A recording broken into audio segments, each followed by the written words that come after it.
Bienvenidos a la cápsula del tiempo retro, presentada por su profesor Sergio Acosta desde San Cristóbal, Venezuela, para todo el mundo. Hoy tenemos un invitado especial, el sobrino nada más y nada menos que del maestro Freddy Pereira. Estamos llegando a la cápsula número 800 y esto es una presentación y producción de MKTV Audiovisuales. Bienvenido al programa, Raúl.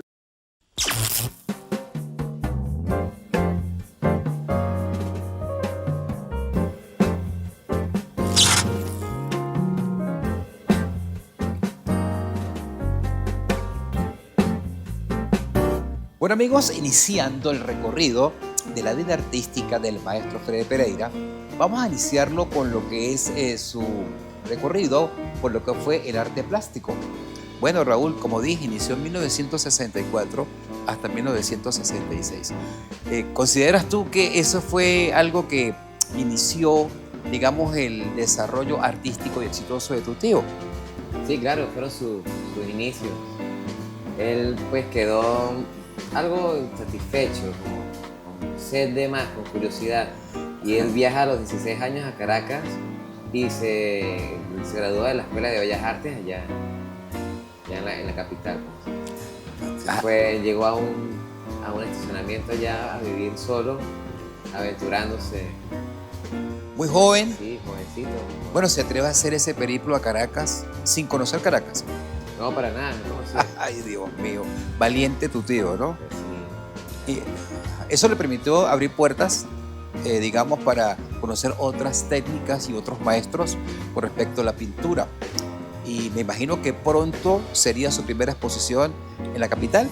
Sí, claro.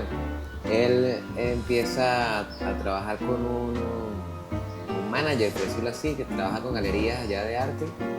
Y con él logra hacer su gira por Europa, exponer por allá en Italia, en los años 70.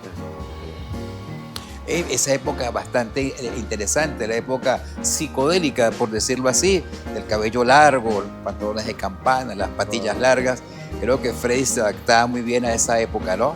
Sí, aquí no era tan bien visto eso y muchas veces la policía lo agarraba y lo metían en la patrulla por un pantalón de un color rojo en una pierna y negro en la otra.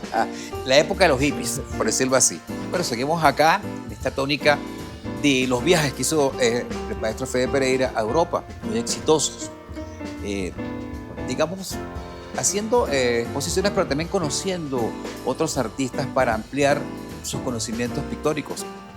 Digamos que vino con otras ideas un poco más abiertas acá en Venezuela. ¿Sirvió eso, Raúl? Sí, claro.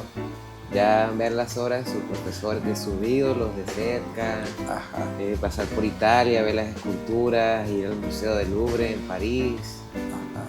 Él vivió también mucho tiempo en Bogotá y todo eso pues le enriqueció su obra. Llegar a Venezuela, hacer la parte administrativa en el estado de Anzoátegui, pero también teniendo ese gusanillo de la actuación. Freddy Pereira, un gran actor, de diversas obras, tanto digamos de teatro como de televisión. Me imagino que su inicio fue en las tablas. Sí, correcto, profe, correcto. Sí. Es con Rodolfo Santana, haciendo teatro. Acá en Táchira. Caracas. En Caracas. Oye, qué mejor sitio que Caracas. Si Caracas era como la élite para muchas naciones para hacer actuación. Y las tablas es algo complejo, porque no es algo que tiene apuntador. ¿Cómo se prepara Freddy para ese trabajo? Raúl, ¿cómo lo veías tú? Porque tú estabas pequeño, pero sabías también, ¿no? Bueno, pues sí, claro, lo que nos contaban mi abuelo, que era su hermano, y mi mamá, que bueno, hizo telenovelas, estuvo involucrada en varias películas de cine venezolano. Él recibe su formación allá pues, en Caracas, hace sus talleres de actuación en la universidad. Fue muy preparado en el sentido. Sí, Venezuela en los años 80 quizás vivió esa época de oro, digamos, de las telenovelas de RCTV, más que todo RCTV.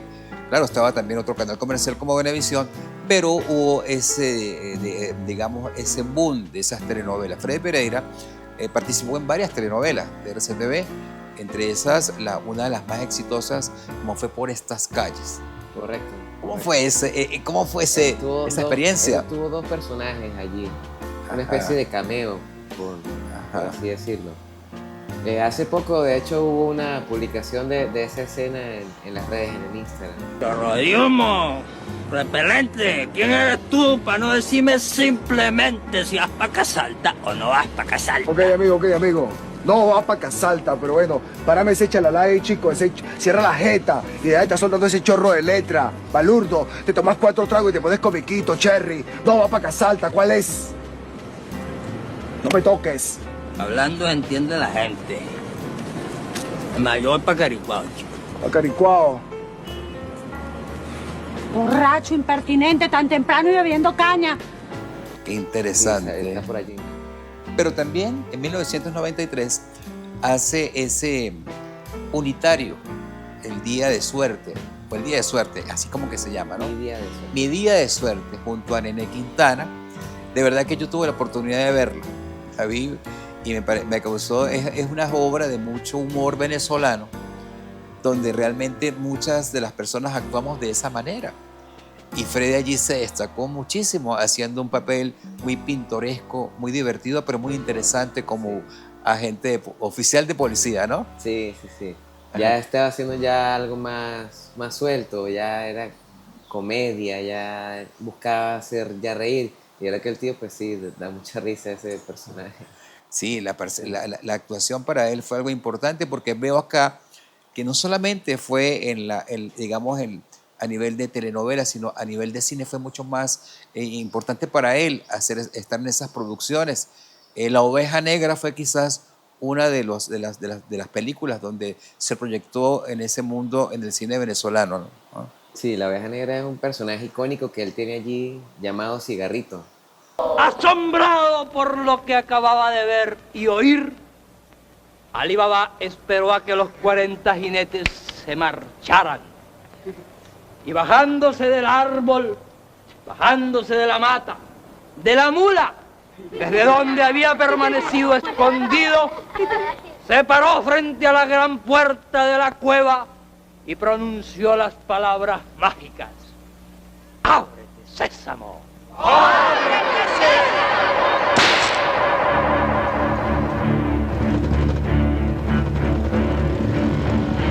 Bueno, yo aquí voy a retroceder un poquito a la parte pictórica, porque veo muchas obras de Freddy acá en su mausoleo, vamos a decirlo así, su estudio, porque este es su estudio. La obra más importante, según tus comentarios de muchos artistas, es el matrimonio con María Leonza de José Gregorio Hernández.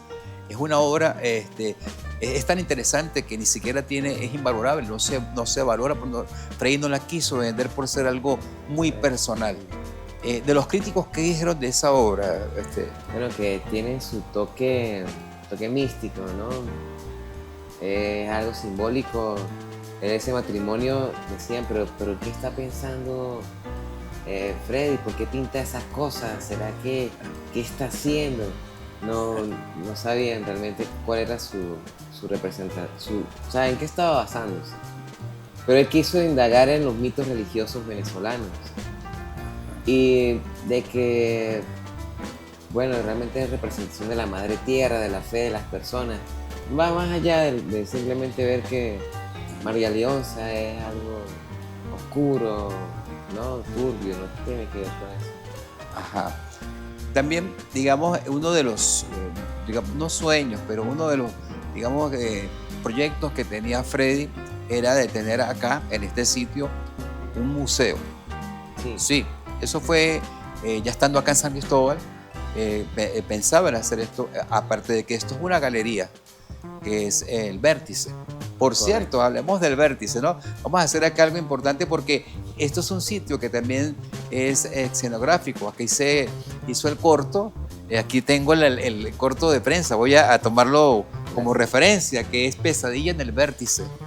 Es algo interesante que se hizo acá en el sitio donde Freddy quiere hacer bueno, tenía pensado que fuera su legado. Yo creo que como familia ustedes piensan en eso, ¿no?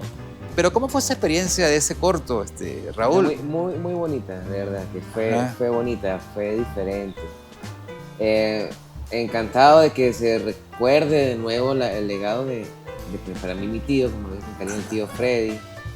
Haberlo hecho en los espacios intrincados en donde él guardaba sus cosas, aprovechar también ese cierto aire de misterio que traían los muchachos, o sea, lo consideraban para poder hacer la pieza y era una obra de miedo.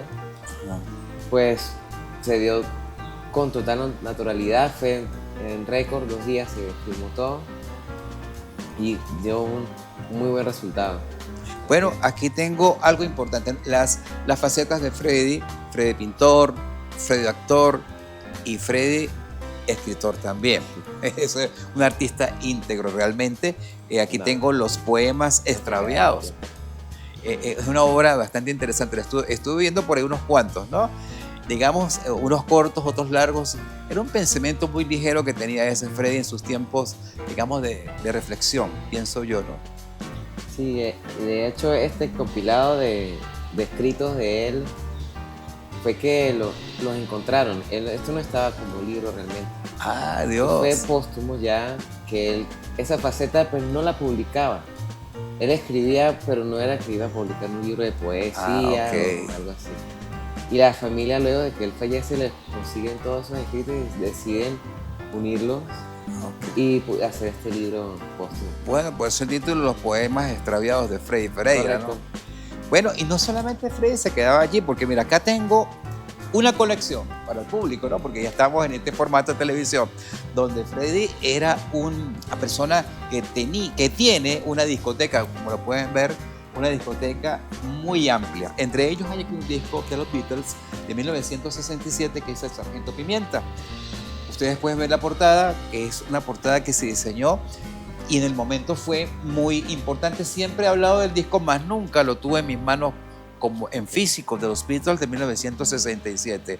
Freddy era muy versátil con la música, ¿no? Porque así como toca los Beatles, también tiene acá un disco de la producción nacional de Giordano de los 80. Giordano, un artista importante venezolano, no solamente Giordano, también toca a Ilan Chester, el músico de Venezuela. Y acá hay un disco que realmente pues me llama mucho la atención, que es el primer disco de Soda Stereo, el primer acetato. Bueno, ¿cómo llegó esto a las manos de Freddy? Pero él era melómano, como puede ver el profe, él le encantaba la música, le encantaba el sonido, fanático de los discos, cargaba esa biblioteca para arriba y para abajo. En Caracas se traían eso para después se lo volvían a llevar. Por eso se encuentran a veces en ese estado, ellos recibían calor en el carro.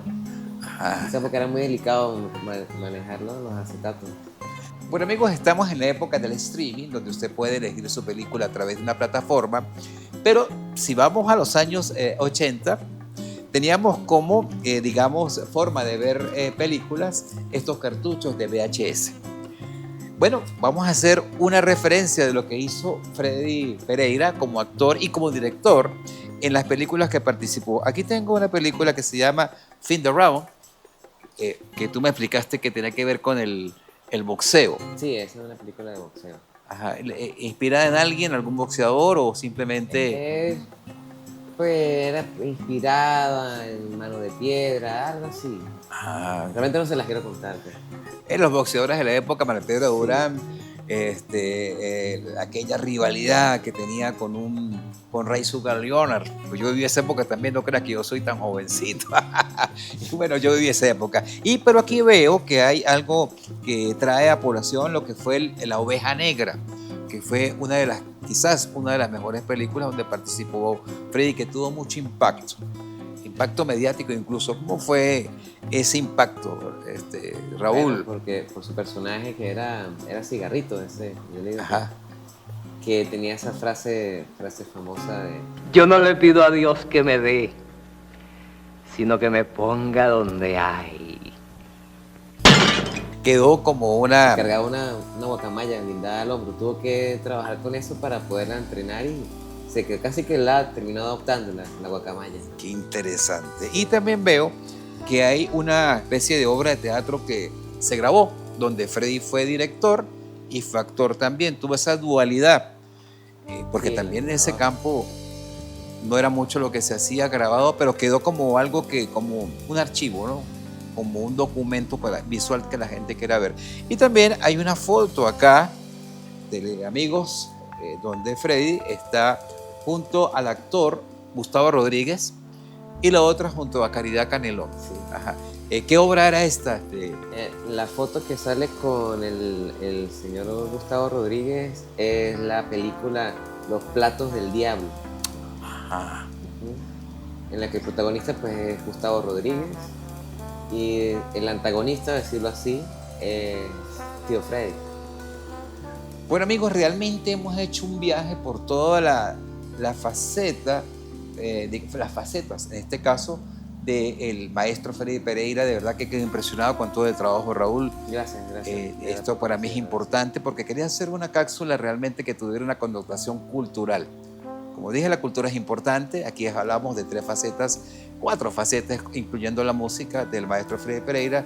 De verdad, muchas gracias por ser parte de este programa, un programa que llegó a la cápsula 800. Quizás para nosotros es muy importante, quizás no. Es muy importante llegar a ese número mágico.